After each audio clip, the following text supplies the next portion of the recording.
রিজিকের ব্যাপারে একটি ধারণা আপনাদেরকে দিতে, আপনাদের আইডিয়াটা যাতে ক্লিয়ার থাকে, কনসেপ্ট যাতে ক্লিয়ার থাকে। প্রিয় ভাই এবং বোনেরা, আমরা অনেকে, সবাই না, অনেকে মনে করি যে রিজক হচ্ছে যেটা আমরা খাই, এটা রিজিক, অথবা যে অর্থ আমরা উপার্জন করি এটা রিজিক। আমাদের অনেকের ধারণা। আসলে রিজিকের ব্যাপারে আমাদের ধারণাটা পূর্ণাঙ্গ নয়, এর বাইরেও অনেক কিছু আছে।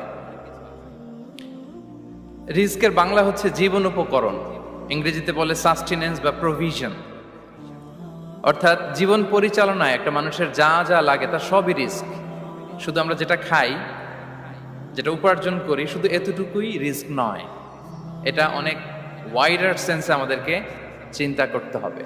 আমরা আমাদের পুরো জীবন জুড়ে যা পাই, যা খাই, যা অর্জন করি, যেটা লাভে ধন্য হই, সবটাই রিস্ক।